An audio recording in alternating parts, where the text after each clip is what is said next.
Welcome to the channel SRT Telugu Lectures. మనం ఈరోజు వీడియోలో కంపైలర్ డిజైన్ సబ్జెక్ట్లో phases of A compiler topic గురించి చూద్దాము. మీకు కనుక వీడియో కంటెంట్ నచ్చినట్లయితే ప్లీజ్ ఈ ఛానల్ అయితే సబ్స్క్రైబ్ చేయండి. ఇప్పుడు అసలు కంపైలర్ యూజ్ ఏంటి? సోర్స్ ప్రోగ్రామ్ని టార్గెట్ ప్రోగ్రామ్గా కన్వర్ట్ చేస్తుంది కదా. సో ఈ సోర్స్ ప్రోగ్రామ్ని ఈ టార్గెట్ ప్రోగ్రామ్గా కన్వర్ట్ చేయాలంటే ఈ కంపైలరు కొన్ని సిరీస్ ఆఫ్ ఫేజెస్ని కంప్లీట్ చేయాలి. సో ఏంటి ఆ సిరీస్ ఆఫ్ ఫేజెస్ అని మనం ఈ వీడియోలో చూద్దాము. సో సోర్స్ ప్రోగ్రాము టార్గెట్ ప్రోగ్రామ్గా కన్వర్ట్ అవ్వాలంటే ఈ 6 ఫేజెస్ని కంప్లీట్ చేయాలి. Lexical analyser, syntax analyser, semantic analyser, intermediate code generator, code optimizer, code generator. ఈ 6 ఫేజెస్ని కంప్లీట్ చేస్తేనే సోర్స్ ప్రోగ్రామ్ అనేది టార్గెట్ ప్రోగ్రామ్గా లేకపోతే మెషిన్ అండర్స్టాండబుల్ ప్రోగ్రామ్గా కన్వర్ట్ అవుతుంది. సో ఈ ఫేజెస్కి symbol table and error handler అనేవి హెల్ప్ చేస్తాయి. కొంత ఇన్ఫర్మేషన్ దానికి రిలేటెడ్ స్టోర్ చేసుకుని. సో ఈ ఫేజెస్ అన్నీ కూడా ఇంటర్ రిలేటెడ్ అంటే ఏంటంటే ఈ ఫేజెస్ అన్నీ కూడా ఇంటర్ రిలేటెడ్ అంటే ఒకదానితో ఒకటి కనెక్ట్ అయి ఉంటాయి అన్నమాట. అంటే ఒక ఫేజ్ తీసుకుంటే అది ప్రీవియస్ ఫేజ్ నుంచి ఇన్పుట్ తీసుకుంటుంది, నెక్స్ట్ ఫేజ్కి అవుట్పుట్ ఇస్తుంది. అలాగా ఈ ఫేజెస్ అన్నీ ఒకదానితో ఒకటి inter connected. So first 3 phases ఉన్నాయి కదా, lexical analyser, syntax analyser, semantic analyser. ఈ 3 ఫేజెస్ని కలిపి ఎనాలిసిస్ ఫేజ్ అని అంటారు.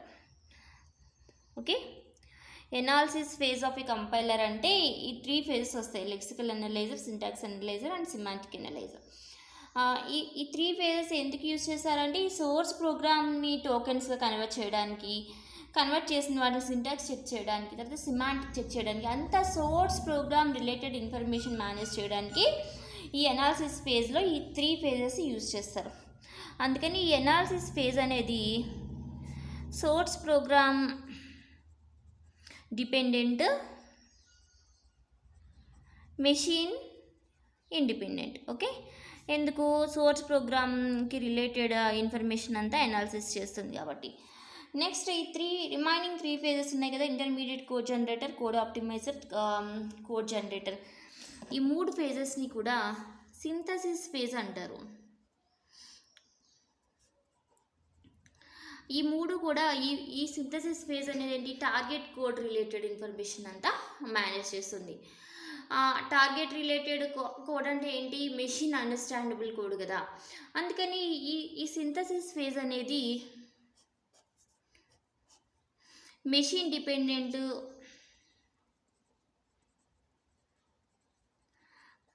Language independent.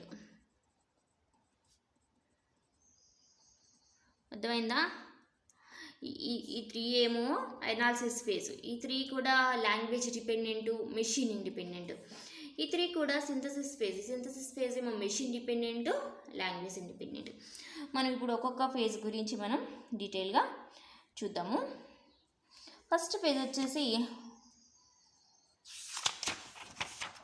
Lexical analysis phase. ఈ లెక్సికల్ ఎనాలిసిస్ ఫేజ్ని మనం స్కానర్ అని కూడా అంటాము. ఓకే, లెక్సికల్ ఎనాలిసిస్ ఫేజ్ని స్కానర్ అని కూడా అంటాము. సో ఇది ఫస్ట్ ఫేజ్ కదా. ఈ ఫేజ్కి ఇన్పుట్ ఏంటి? Source program. మనం రాసే సోర్స్ ప్రోగ్రాము ఈ లెక్సికల్ ఎనాలిసిస్ ఫేజ్కి ఇన్పుట్గా ఉంటుంది. సో ఈ లెక్సికల్ ఎనాలిసిస్ ఫేజ్ని మనం స్కానర్ అంటాము. ఈ స్కానర్ ఏం చేస్తుంది? స్కానర్ కానీ లెక్సికల్ ఎనాలిసిస్ ఫేజ్ కానీ reads the source program 1 character at a time and converts them into atomic units called tokens. అంటే సోర్స్ ప్రోగ్రామ్ని ఒక్కొక్క క్యారెక్టర్ స్కాన్ చేసుకుంటా లెఫ్ట్ నుంచి రైట్కి. ఆ సోర్స్ ప్రోగ్రామ్ని చిన్న చిన్న యూనిట్స్గా, స్మాలెస్ట్ ఇండివిజువల్ పార్ట్స్గా డివైడ్ చేస్తుంది. వాటిల్నే టోకెన్ అంటారు. సో లెక్సికల్ ఎనాలిసిస్ ఫేజ్ అంటే ఏంటి? సోర్స్ ప్రోగ్రామ్ని ఇన్పుట్గా తీసుకుని టోకెన్స్ని జనరేట్ చేస్తుంది. టోకెన్స్ అంటే ఏంటి? Smallest individual parts of the program. So ఇక ఏమైనా మన సోర్స్ ప్రోగ్రాంలో కమెంట్స్ కానీ వైట్ స్పేసెస్ కానీ ఉంటే దాన్ని కూడా రిమూవ్ చేస్తుంది. అలాగే లెక్సికల్ అనాలిసిస్ని ఇంప్లిమెంట్ చేయడానికి డిఎఫ్ఏని యూజ్ చేస్తారు, డిటర్మినిస్టిక్ ఫైనైట్ ఆటోమేటా. మనం ఫార్మల్ లాంగ్వేజెస్ అండ్ ఆటోమేటా థియరీలో చూస్తాం కదా అది. తర్వాత ఈ టోకెన్స్ ఈ లెక్సికల్ అనాలిసిస్ ఫేజ్ ద్వారా మనకి జనరేట్ అయిన టోకెన్స్ని లెగ్జిమ్స్ అంటారు. ఎగ్జాంపుల్ వచ్చేసి ఇప్పుడు ఈ స్టేట్మెంట్ చూసుకోండి, position equal to initial plus 8 × 60 అని ఉంది కదా, ఇది ఒక కంప్లీట్ స్టేట్మెంట్. ఈ స్టేట్మెంట్ మనం లెక్సికల్ అనాలిసిస్ ఫేజ్ యూజ్ చేసుకుని ఎలా టోకెన్స్గా డివైడ్ చేస్తాము అంటే, ఇక్కడ పొజిషన్ అనేది ఏంటి, ఒక identifier or name or variable name కదా. సో అదొక ఐడెంటిఫైయర్ 1 ఈక్వల్ టు అనేది ఒక అసైన్మెంట్ ఆపరేటర్. సో ఇదొక టోకెన్. ఈ ఐడియా పొజిషన్ అనేది ఒక టోకెన్. ఇనీషియల్ అనేది ఇంకొక ఐడెంటిఫైయర్. సో ఐడెంటిఫైయర్ 2 అనే టోకెన్. నెక్స్ట్ ప్లస్ అనేది ఒక ఆపరేటర్. సో అదొక సపరేట్ టోకెన్. నెక్స్ట్ రేట్ అనేది థర్డ్ ఐడెంటిఫైయర్. సో అదొక separate token. Next multiplication symbol operator. So అదొక సపరేట్ టోకెన్. నెక్స్ట్ 60 అనేది కాన్స్టెంట్. సో అదొక సపరేట్ టోకెన్. ఇలాగా ఇప్పుడు ఈ స్టేట్మెంట్ని ఎలాగా టోకెన్స్గా డివైడ్ చేస్తుంది. అలాగే ఈ లెక్సికల్ అనాలిసిస్ ఫేజ్ అనేది ఎంటైర్ సోర్స్ ప్రోగ్రామ్ని టోకెన్స్ ఆర్ లెగ్జిమ్స్గా డివైడ్ చేస్తుంది. అది లెక్సికల్ అనాలిసిస్ ఫేజ్. సో ఈ లెక్సికల్ అనాలిసిస్ ఫేజ్కి ఇన్పుట్ ఏంటి, సోర్స్ ప్రోగ్రామ్. అవుట్పుట్ ఏంటి, లెగ్జిమ్స్ ఆర్ టోకెన్స్. ఓకే, అర్థమైందా. ఇప్పుడు ఈ టోకెన్స్ అనేవి నెక్స్ట్ ఫేజ్ ఉంది కదా, ఇప్పుడు ఇది ఇక్కడ లెక్సికల్ అనాలిసిస్ ఫేజ్ అయ్యేటప్పటికి టోకెన్స్ మనకు వస్తాయి. ఈ టోకెన్స్ అనేవి నెక్స్ట్ ఫేజ్ సింటాక్స్ అనాలిసిస్ ఫేజ్కి ఇన్పుట్గా వస్తుంది. సో ఈ సింటాక్స్ అనాలిసిస్ ఫేజ్ని ఇంకా ఏమంటారంటే పార్సింగ్ ఆర్ పార్సర్ అంటారు. సో ఈ parser or syntax analysis phase ఎందుకు యూజ్ అవుతుందంటే, by constructing the parse tree of tokens in the previous phase. So ఈ లెక్సికల్ అనాలిసిస్ ఫేజ్లో మనకి జనరేట్ అయిన టోకెన్స్ ద్వారా పార్స్ ట్రీ కన్స్ట్రక్ట్ చేసి ఈ సింటాక్స్ అనాలిసిస్ ఫేజ్లో syntax of statements verified in this phase. అంటే ఇప్పుడు ఈ స్టేట్మెంట్స్ ఉంది కదా, ఈ స్టేట్మెంట్ సింటాక్స్ కరెక్ట్గా ఉందా. ఇప్పుడు ఏదైనా ఒక పర్టికులర్ ప్రోగ్రామింగ్ లాంగ్వేజ్ తీసుకుంటే ఆ ప్రోగ్రామింగ్ లాంగ్వేజ్కి కొన్ని రూల్స్ సింటాక్సెస్ ఉంటాయి కదా, అవన్నీ కరెక్ట్గా ఉన్నాయా లేవా అని సింటాక్స్ అనాలిసిస్ ఫేజ్లో చెక్ చేస్తుంది అనమాట. ఎలా చెక్ చేస్తుంది, పార్స్ ట్రీని కన్స్ట్రక్ట్ చేసి చెక్ చేస్తుంది.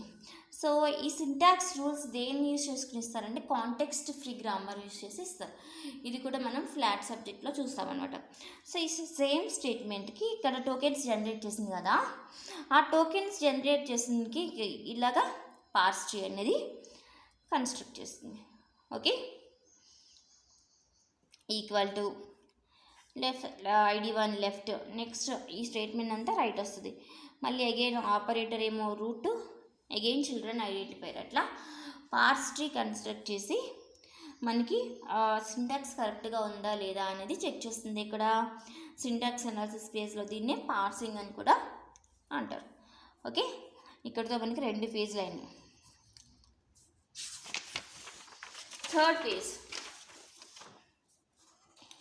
సో ఈ సెకండ్ పేజ్ అయ్యేటప్పటికి పార్స్ ట్రీ అనేది మనకి అవుట్పుట్ వస్తుంది. ఓకే, ఇప్పుడు నెక్స్ట్ పేజ్కి ఈ పార్స్ ట్రీ అనేది ఇన్పుట్గా వెళ్తుంది. దేనికి, సెమాంటిక్ ఎనలైజర్కి.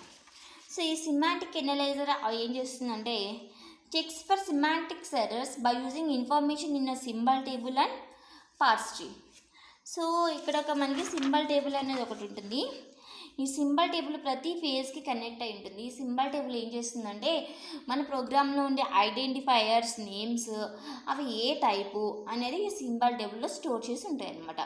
సో ఈ సెమాంటిక్ అనాలిసిస్ ఫేజ్ ఏం చేస్తుందంటే ఆ సింబల్ టేబుల్లో ఉండే identifier names and types use చేసుకుని, అలాగే ప్రీవియస్ పేజ్లో ఉండే పార్స్ ట్రీని యూజ్ చేసుకుని ఆ స్టేట్మెంట్స్ యొక్క సిమాంటిక్స్ మీనింగ్స్ కరెక్ట్గా ఉన్నాయా లేవా అనేది చెక్ చేస్తుంది.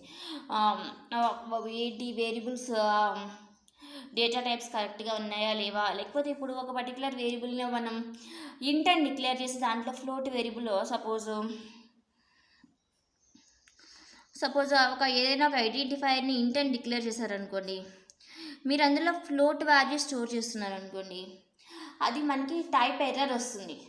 అలాగా ఏమైనా టైప్ ఎర్రర్స్ ఉన్నాయా, లేకపోతే ఈ స్టేట్మెంట్స్ యొక్క మీనింగ్స్ కరెక్ట్గా ఉన్నాయా, అలాంటి సిమాంటిక్ చెక్స్ అన్నీ ఈ సిమాంటిక్ ఎనాలిసిస్ ఫేజ్లో జరుగుతాయి. ఇక్కడ టైప్ చెకింగ్ కూడా జరుగుతుంది. ఇక్కడ చెప్పాను కదా, పర్టికులర్ వేరియబుల్ ఏ టైప్లో డిక్లేర్ చేస్తే ఆ ఇన్ఫర్మేషన్ స్టోర్ అవుతుంది, లేకపోతే వేరే ఇన్ఫర్మేషన్ స్టోర్ అవుతుందా అని టైప్ కూడా చెక్ అవుతుంది. ఎగ్జాంపుల్ వచ్చేసి ఇది. సో ఇక్కడ ఏం చేశారు, ఇంటీజర్ నుంచి రియల్ వాల్యూకి కన్వర్ట్ చేశారు 16.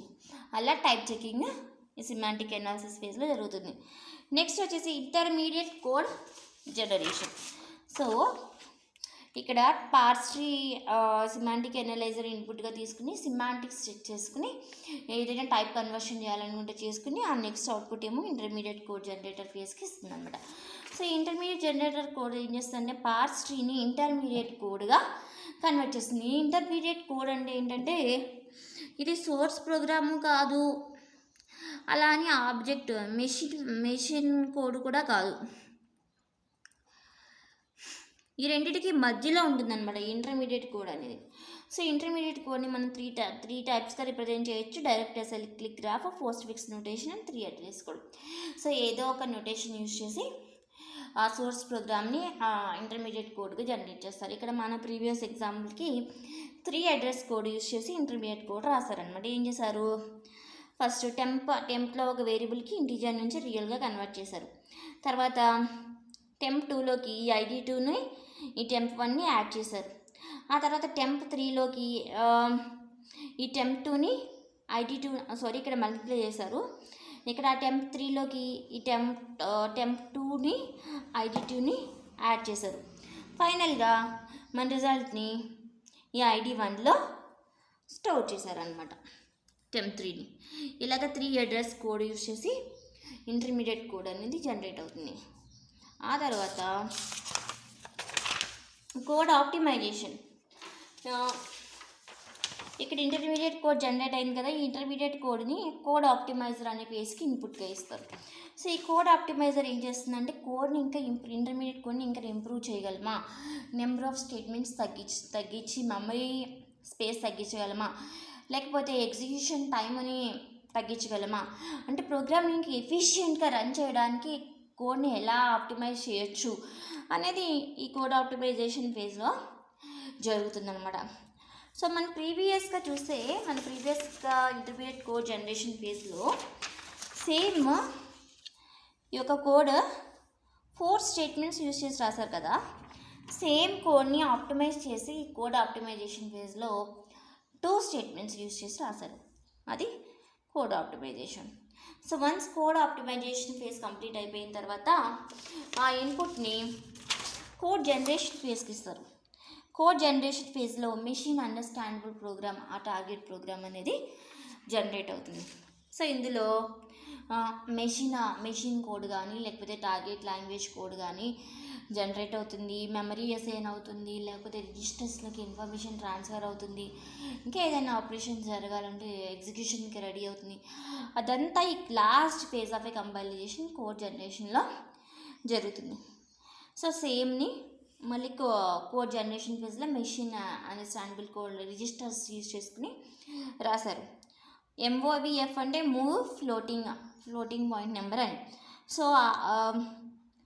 రిజిస్టర్ R2లోకి ID3ని మూవ్ చేయమని. ఆ తర్వాత